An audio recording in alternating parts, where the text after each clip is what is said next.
Clay is the word and clay is the flesh, where the potato gatherers like mechanised scarecrows move along the sidefall of the hill. Maguire and his men.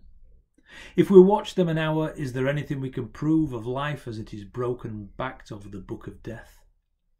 Here crows gabble over worms and frogs, and the gulls, like old newspapers, are blown clear of the hedges luckily. Is there some light of imagination in these wet clods? Or why do we stand here shivering? Which of these men loved the light and the queen too long virgin? Yesterday was summer. Who was it promised marriage to himself before apples were hung in the ceilings for Halloween?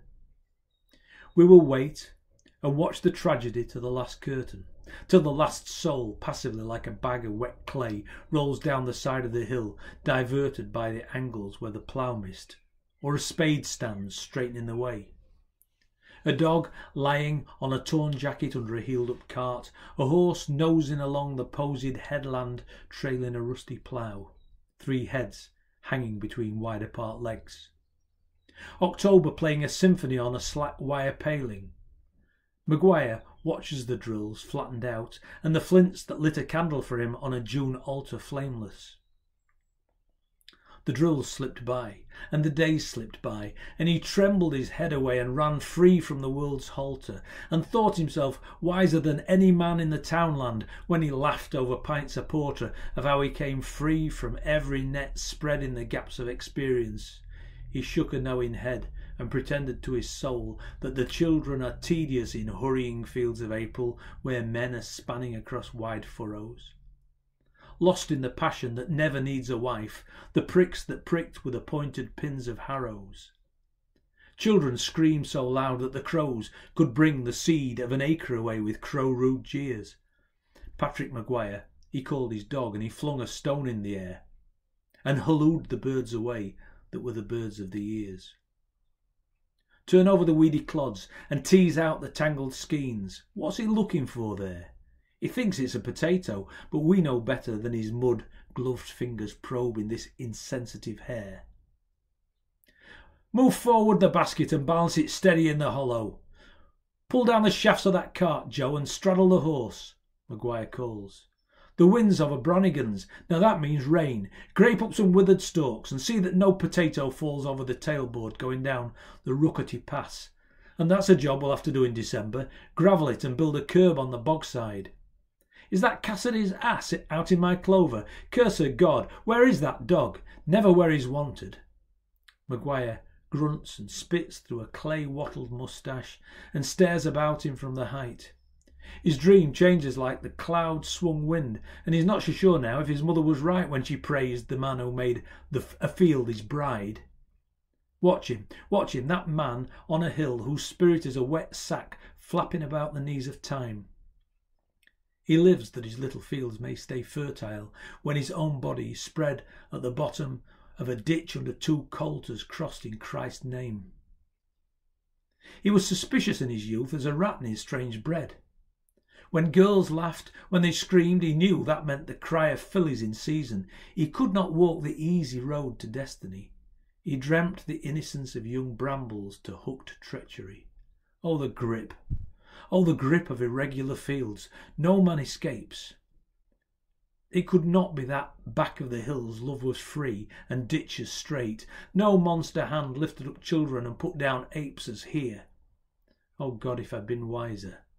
That was his sigh, like the brown breeze in the thistles. He looks toward his house and haggard. Oh God, if I'd been wiser.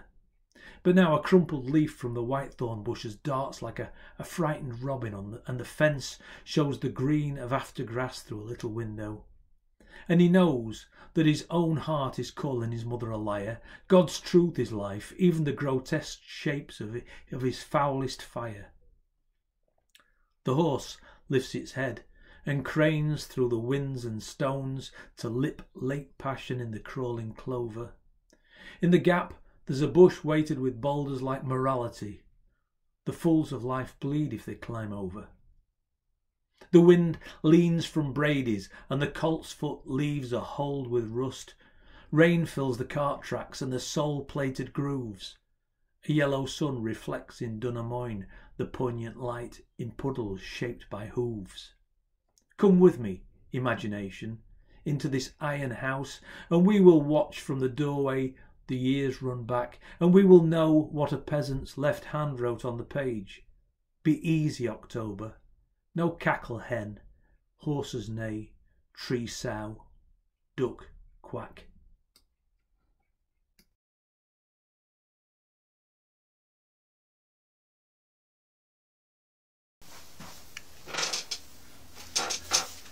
Maguire was faithful to death. He stayed with his mother till she died at the age of 91. She stayed too long, wife and mother in one.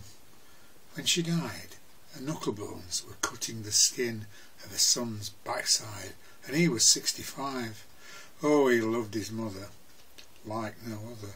Oh, he loved his ploughs and he loved his cows, and his happiest dream was to clean his arse with perennial grass on the bank of some summer stream, to smoke his pipe in a sheltered gripe in the middle of July, his face in a mist and 2 stones in his fist and an impotent worm on his thigh.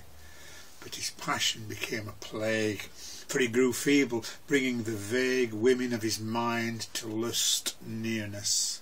Once a week at least flesh must make an appearance. So Maguire got tired of the no-target gun he fired, and returned to his headland of carrots and cabbage, to the fields once again, where eunuchs can be men, and life is more lousy than savage.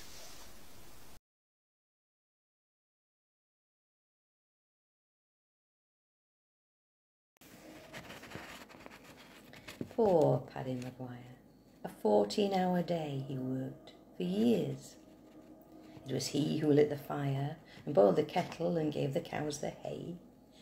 His mother, tall and hard as a Protestant spire, came down the stairs at kettle call and talked to her son sharply. "Did you let the hens out? You?" She had a venomous drawl and a wizened face like a moth-eaten leatherette. 2 black cats peeped between the banisters and gloated over the bacon fizzling pan. Outside the windows showed tin canisters. The snipe of dawn fell like a whirring stone, and Patrick on a headland stood alone. The pull is on the traces, it is March, and a cold black wind is blowing from Dundalk. The twisting sod rolls over on her back, the virgin screams before the irresistible sock. No worry on Maguire's mind this day, except he forgot his matches. "Hop back there, Polly. Hoi! Back! Whoa! Way!" From every second hill a neighbour watches with all sharpened interest of rivalry. Yet sometimes, when the sun comes through a gap, these men know God, the Father in a tree. The Holy Spirit is the rising sap, and Christ will be the green leaves that will come at Easter from the sealed and guarded tomb. Primroses and unearthly starts of fern among the blackthorn shadows in the ditch. A dead sparrow, an old waistcoat, Maguire learns as the horses turn slowly round. The which is which of love and fear, and things half born to mind. He stands between the plough's handles, and he sees at the end of a long furrow his name signed. Among the poets, prostitutes, with all miseries he is one, here with the unfortunate, who for half moments of paradise pay out good days and wait for sunlight woven cloaks. Oh, to be wise, as respectability that knows the price of all things, and marks God's truth in pounds and pence and farthings.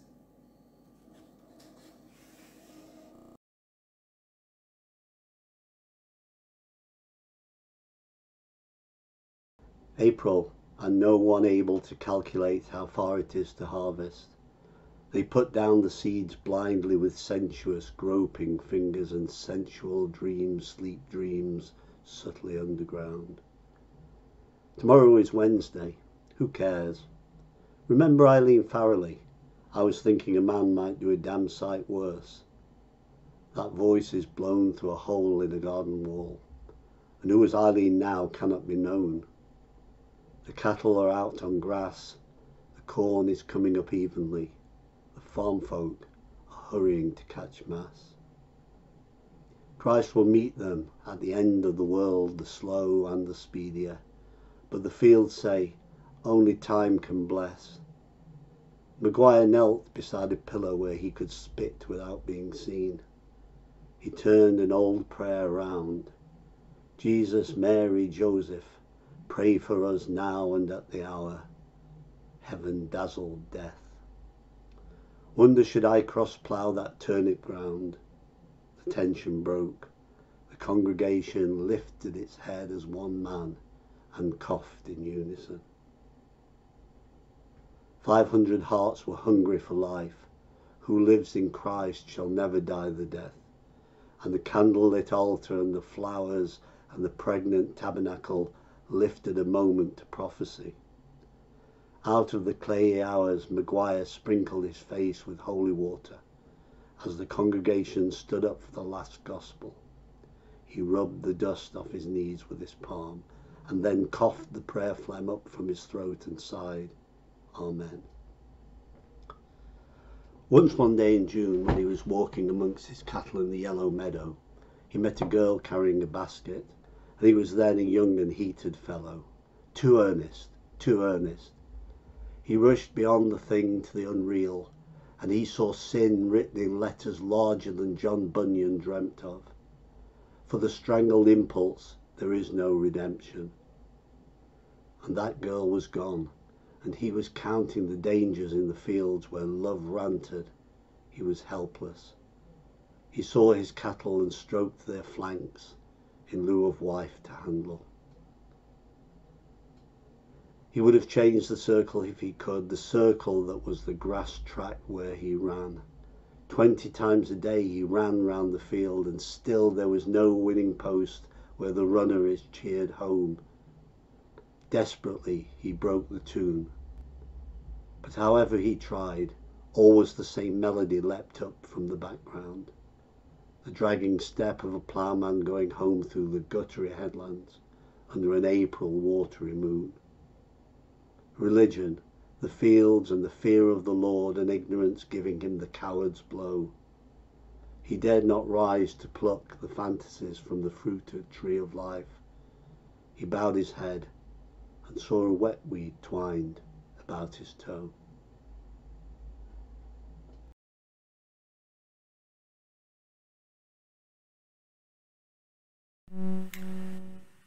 Evening at the crossroads. Heavy heads nodding out words as wise as the rumination of cows after milking. From the ragged road surface, a boy picks up a piece of gravel and stares at it, and then he flings it across the elm tree onto the railway. It means nothing, not a damn thing. Somebody is coming over the metal railway bridge, and his hobnailed boots on the arches sound like a gong calling men awake. But the bridge is too narrow. The men lift their heads a moment. That was only John, so they dream on. Night in the elms, night in the grass. Oh, we are too tired to go home yet. Two cyclists pass, talking loudly of Kitty and Molly. Horses or women? Wisdom or folly? A door closes on an evicted dog, where prayers begin in Barney McGagan's kitchen. Rosie curses the cat between her devotions. The daughter prays that she may have 3 wishes, health and wealth and love, from the fairy who is faith or hope or compounds of. At the crossroads, the crowd had thinned out. Last words are uttered. There is no tomorrow. No future, but only time stretched for the mowing of the hay or putting an axle in the turf barrow. Patrick Maguire went home and made cocoa and broke a chunk off of the loaf of wheaten bread. His mother called down to him to look again and make sure that the hen house was locked. His sister grunted in bed, the sound of a sow taking up a new position. Pat opened his trousers wide over the ashes and dreamt himself to lurid sleepiness. The clock ticked on. Time passes.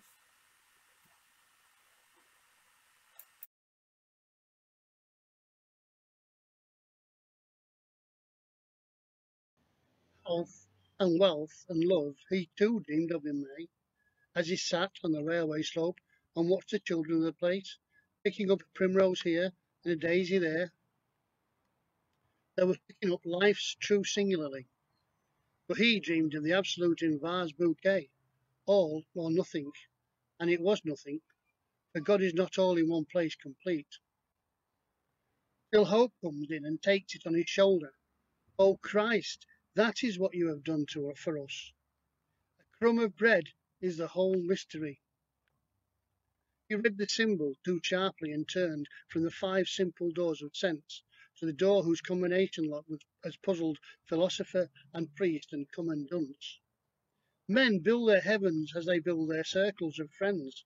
God is the bits and pieces of every day, a kiss here and a laugh again, and sometimes tears, a pearl necklace round the neck of poverty. He sat on the railway slope and watched the evening, too perfect to abuse. And his 3 wishes were 3 stones too sharp to sit on, too hard to carve, the frozen idols of a speechless muse.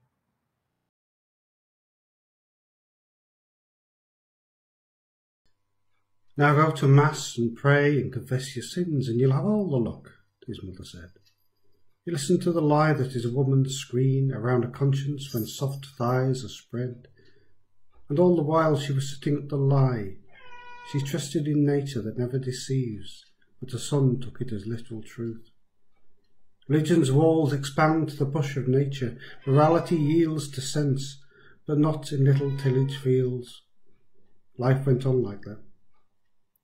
One summer morning, again through a hayfield on her way to the shop, the grass was wet and overleaned the path, and Agnes held her skirts sensationally up, and not because the grass was wet either. A man was watching her, Patrick Maguire. She was in love with passion and its weakness, and the wet grass could never cool the fire that radiated from her unwanted womb in that metaphysical land, where flesh was thought more spiritual than music, among the stars after reach for the peasant's hand. Ah, but the priest was one of the people too, a farmer's son, and surely he knew the needs of a brother and sister. Religion could not be a counter-irritant like a blister, but the certain standard, measured and known, by which man might remake his soul through all worlds were down, and all earth's pedestals God's throne.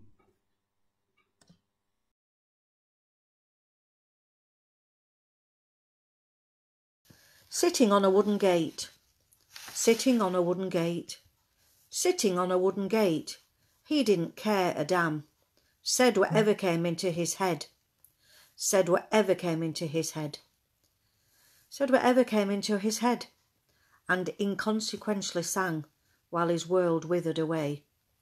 He had a cigarette to smoke and £1 to spend on Saturday, and drink the next Saturday. His cattle were fat, and his horses all that midsummer grass could make them. The young women ran wild and dreamed of a child. Joy dreams, though the fathers might forsake them. But no one would take them. No man could ever see that their skirts had loosened buttons. All the men were as blind as could be. And Patrick Maguire, from his purgatory fire, called the gods of the Christians to prove that this twisted scheme was the necessary pain, and not the rope that was strangling true love. But sitting on a wooden gate some time in July, when he was 34 or 5, he gloried in the lie. He made it read the way it should. He made life read the evil good, while he cursed the aesthetic brotherhood, without knowing why. Sitting on a wooden gate, all alone, he sang and laughed, like a man quite daft, or like a man on a channel raft. He fantasised forth his groan, sitting on a wooden gate. Sitting on a wooden gate. Sitting on a wooden gate. He rode in daydream cars. He locked his body with his knees when the gates swung too much in the breeze. But while he caught high ecstasies, life slipped between the bars.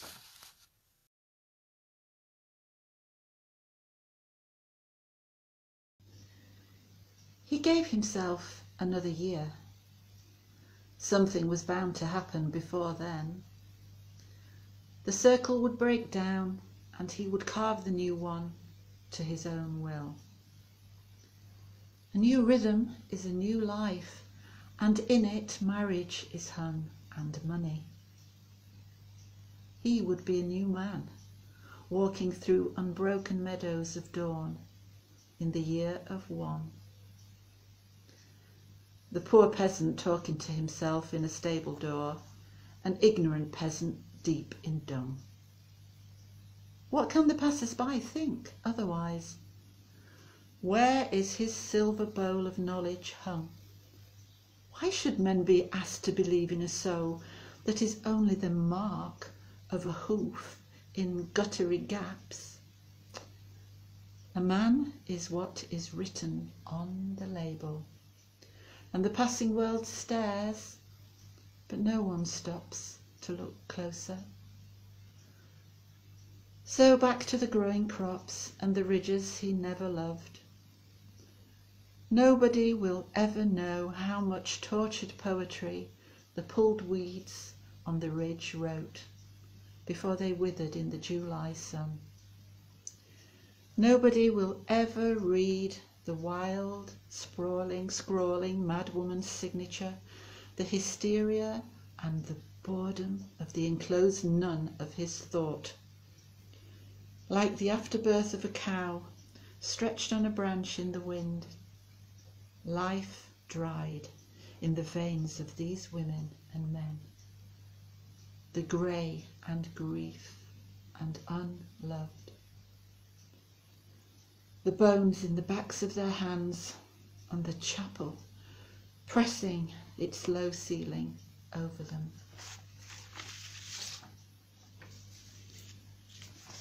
Sometimes they did laugh and see the sunlight, a narrow slice of divine instruction. Going along the river at the bend of Sunday, the trout played in the pool's encouragement to jump in love, though death bait the hook. And there would be girls sitting on the grass banks of lanes, stretch-legged and lingering, staring.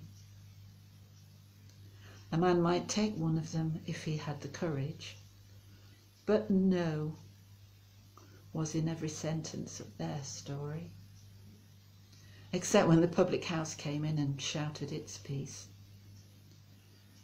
The yellow buttercups and the bluebells among the whin bushes on rocks in the middle of ploughing was a bright spoke in the wheel of the peasant's mill. The goldfinches on the railway paling were worth looking at. A man might imagine then himself in Brazil, and these birds, the birds of paradise, and the Amazon and the romance traced on the school map lived again. Talk in evening corners and under trees was like an old book found in a king's tomb. The children gathered round like students and listened, and some of the saga defied the draught in the open tomb and was not blown.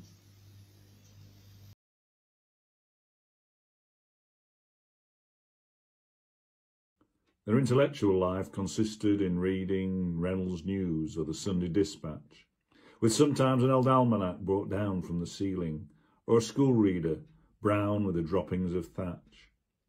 The sporting results of the headlines of war was a humbug profound as the highbrow's arcana. Pat tried to be wise to the abstraction of all that, but its secret dribbled down his waistcoat like a drink from a strainer. He wagered a bob each way on the derby. He got a straight tip from a man in a shop, a double from the guineas it was, and thought himself a master mathematician when one of them came up. And he could explain how much he'd have drawn on the double if the second leg had followed the first. He was betting on form and breeding, he claimed, and the man that did that could never be burst. After that they went on to the war, and the generals on both sides were shown to be stupid as hell. If he'd taken that road, they remarked of a marshal, he'd have... Oh, they know their geography well. This was their university. Maguire was an undergraduate who dreamed from his lowly position of rising to a professorship like Larry McKenna or Duffy, or the pig gelder Nallen, whose knowledge was amazing. A treble, full multiple odds. That's flat porter. Another one. No, you're wrong about that thing I was telling you. Did you part with your filly, Jack? I heard that you sold her. The students were all savants by the time of pub close.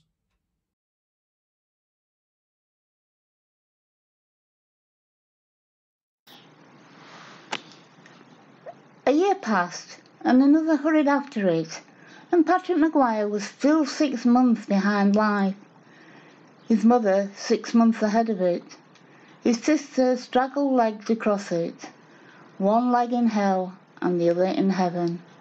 And between the purgatory of middle-aged virginity, she prayed for release to heaven or hell.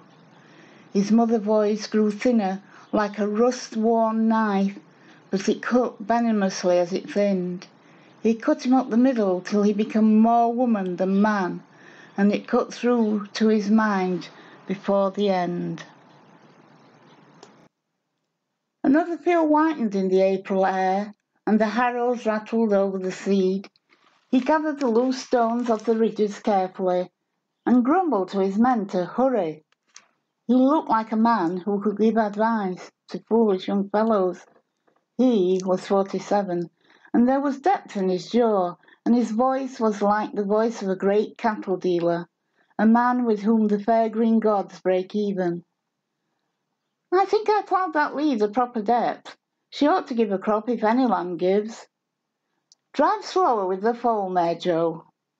Joe, a young man of imagined wives, smiled to himself and answered like a slave. You needn't fear or fret. I'm taking her as easy as... Easy there, Fanny. Easy, pet. They loaded the day's scoured implements on the cart as the shadows of poplars crookened the furrows. It was evening. Patrick was forgetting to be lonely as he used to be in Aprils long ago. It was the menopause, the misery pause. The schoolgirls passed his house laughing every morning, and sometimes they spoke to him familiarly. He had an idea. Schoolgirls of 13 would see no political intrigue in an old man's friendship. Love. The heifer waiting to be nosed by the old bull. That notion passed too. There was the danger of talk, and jails are narrower than the five-sod ridge, and colder than the black hills facing them all in February. He sinned over the warm ashes again, and his crime, the law's long arm, could not serve with time. His voice set like an old judge's posse. Respectability and righteousness stands for no nonsense. The priest from the altar called Patrick Maguire's name to hold the collection box in the chapel door during all the Sundays of May. His neighbours envied him his holy rise, but he walked down from the church with affected indifference and took the measure of heaven angle-wise. He could still laugh and sing, but not the wild laugh or the abandoned harmony now that called the world to new silliness from the top of a wooden gate. When 35 could make the sparrows bow. Let us be kind and sympathetic. Maybe life is not for joking or for finding happiness in. This tiny light in oriental darkness, looking out chance windows of poetry or prayer, and the grief and defeat of men like these peasants is God's way, maybe, and we must not want too much to see. The twisted thread is stronger than the windswept fleece, and in the end, who shall rest in truth's high peace? Or whose is the world now, even now? Oh, let us kneel where the blind man plough kneels, and learn to live without despairing in a mud-walled space. Illiterate, unknown, and unknowing, let us kneel where he kneels, and feel what One he day feels. he saw a daisy, and he thought it reminded him of his childhood. He stopped his cart to look at it. Was there a fairy hiding behind it? He helped a poor woman whose cow had died on her. He dragged home a drunken man on a winter's night, and one rare moment he heard the young people playing on the railway stile, and he wished them happiness and whatever they most desired from life.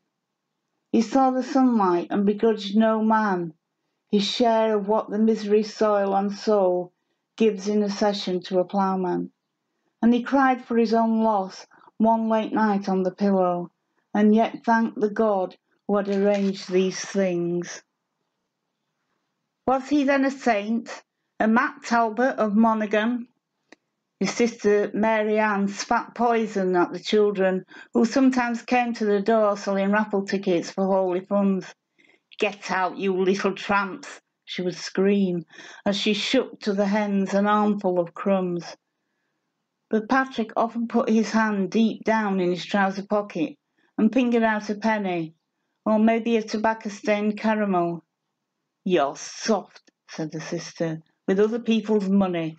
It's not a bit funny." The cars had shuffled, and the deck laid flat for cutting. Tom Malone cut for trump.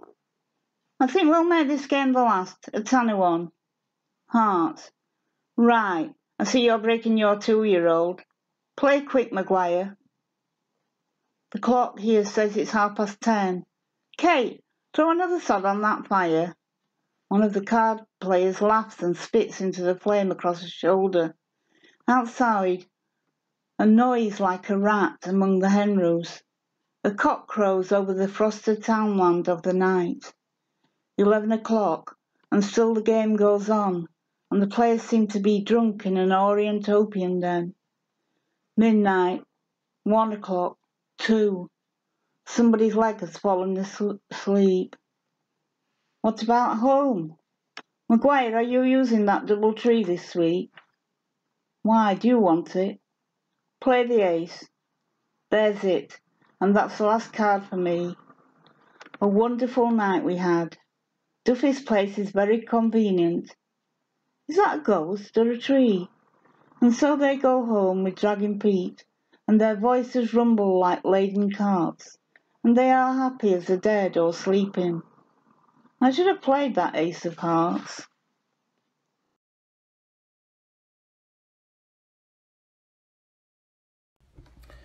The fields were bleached white. The wooden tubs full of water were white in the winds that blew through Brannigan's Gap on their way from Siberia. The cows on the grassless heights followed the hay that had wings, the February fodder that hung itself on the black branches of the hilltop hedge. A man stood beside a potato pit and clapped his arms and pranced on the crisp roots and shouted to warm himself. Then he buck-leaped about the potatoes and scooped them into a basket. He looked like a bucking suck calf whose spine was being tickled. Sometimes he stared across the bogs, and sometimes he straightened his back and vaguely whistled a tune that weakened his spirit and saddened his terrier dogs. A neighbour passed with a spade on his shoulder, and Patrick Maguire, bent like a bridge, whistled good morning under his oxter and the man the other side of the hedge champed his spade on the road at his toes and talked an old sentimentality while the wind blew under his clothes. The mother sickened and stayed in bed all day. Her head hardly dented the pillow, so light and thin it had worn, but she still enquired after the household affairs.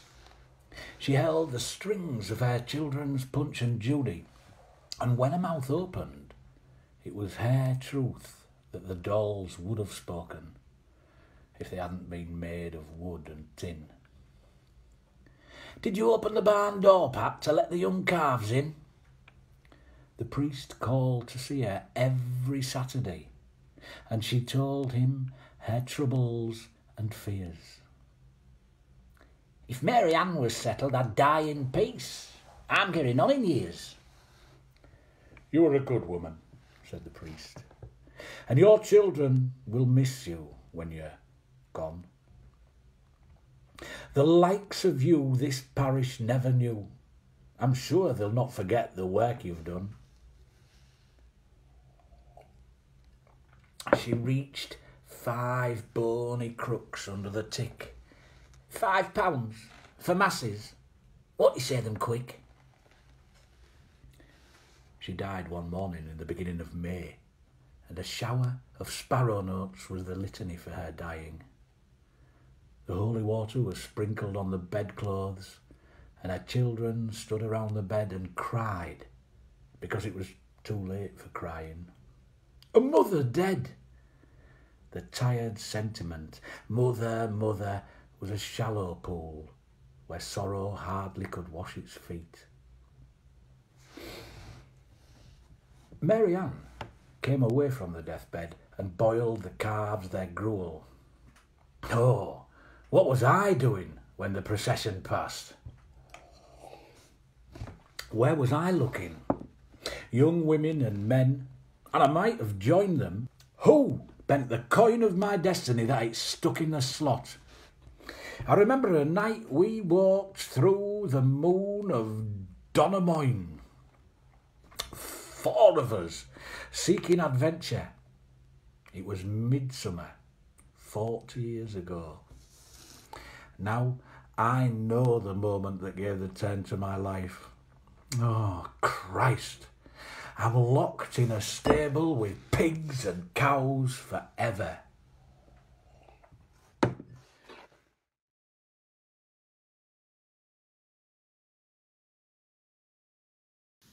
The world looks on and talks of the peasant.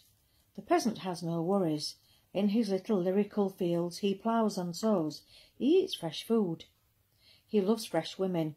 He is his own master, as it was in the beginning, the simpleness of peasant life. The birds that sing for him are eternal choirs. Everywhere he walks there are flowers. His heart is pure. His mind is clear. He can talk to God as Moses and Isaiah talked. The peasant who is only one removed from the BC drives. The travellers stop their cars to gape over the green bank into his fields. There is the source from which all cultures rise and all religions. There is the pool in which the poet dips and the musician. Without the peasant base, civilization must die. Unless the clay is in the mouth of the singer, singing is useless. The travellers touch the roots of the grass and feel renewed when they grasp the steering wheels again. The peasant is the unspoiled child of prophecy. The peasant is all virtues. Let us salute him without irony. The peasant ploughman, who is half a vegetable, who can react to sun and rain, and sometimes even regret that the makers of light had not touched him more intensely, brought him up from the subsoil to an existence of conscious joy. He was not born blind. He is not always blind. Sometimes a cataract yields to sudden stone falling or the desire to breed. The girls pass along the roads, and he can remember what man is, but there is nothing he can do. Is there nothing he can do? Is there no escape? No escape? No escape? The cows and horses breed, and the potato seed gives a bud and a root and rots in the mother God's way. With her sons, the fledged bird is thrown from the nest on its own. But the peasant, in his little acres, is tied to a mother's womb by the wind-toughened navel cord, like a goat tethered to the stump of a tree. He circles round and round, wondering why it should be. No crash, no drama. That was how his life happened. No mad hooves galloping in the sky, but the weak washy way of true tragedy. A sick horse nosing around the meadow for a clean place to die.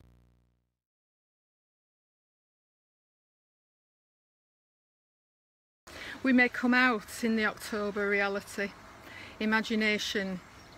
The sleety wind no longer slants to the black hill where Maguire and his men are now collecting the scattered harness and baskets. The dog, sitting on a wisp of dry stalks, watches them through the shadows. Back in, back in, one talks to the horse as to a brother. Maguire himself is patting a potato pit against the weather, an old man fondling a new piled grave.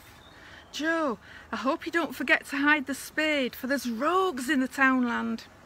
Hide it flat in a furrow. I think we ought to be finished by tomorrow. Their voices through the darkness sound like voices from a cave, a dull thudding far away. Futile, feeble, far away. First cousins to the ghosts of the townland. A light stands in a window. Mary Ann has the table set and the teapots waiting in the ashes. She goes to the door and listens, and then she calls from the top of the haggard wall, "What's keeping you? And the cows to be milked, and all the other work that's to do." All right, we'll not stay here all night." Applause, applause, the curtain falls. Applause, applause from the homing carts and the trees and the bawling cows at the gates, from the screeching water hens and the mill race heavy with the Lamass floods curving over the weir. A train at the station blowing off steam, and the hysterical laughter of the defeated everywhere. Night, and the futile cards are shuffled again. Maguire spreads his legs over the impotent cinders that wake no manhood now, and he hardly looks to see which card is trump. His sister tightens her legs and her lips and frizzles up like the wick of an oilless lamp. The curtain falls. Applause, applause. Maguire, he's not afraid of death. The church will light him a candle to see his way through the vaults, and he'll understand the quality of the clay that dribbles over his coffin. He'll know the names of the roots that climb down to tickle his feet, and he will feel no difference than when he walked through Donamoyne, if he stretches out a hand, a wet clod, if he opens his nostrils, a dungy smell, if he opens his eyes once in a million years. Through a crack in the crust of the earth he may see a face nodding in, or a woman's legs. Shut them again, for that sight is sin. He will hardly remember that life happened to him. Something was brighter a moment. Somebody sang in the distance. A procession passed down a mesmerised street. He remembers names like Easter and Christmas by colours his fields were. Maybe he will be born again, a bird of an angel's conceit, to sing the gospel of life, to a music as flighty tangent as a tune on an oboe. And the serious look of his fields will have changed to the leer of a hobo, swaggering celestially home to his 3 wishes granted. Will that be? Will that be? Or is the earth right that laughs, ha ha, and does not believe in an unearthly law? The law that says Patrick Maguire The old peasant can neither be damned nor glorified. The graveyard in which he will lie will be just a deep drilled potato field where the seed gets no chance to come through to the fun of the sun. The tongue in his mouth is the root of a yew. Silence. Silence. The story is done. He stands in the doorway of his house, a ragged sculpture of the wind. October creaks the rotted mattress. The bedposts fall. No hope, no lust. The hungry fiend screams the apocalypse of clay in every corner of this land. Patrick Kavanagh.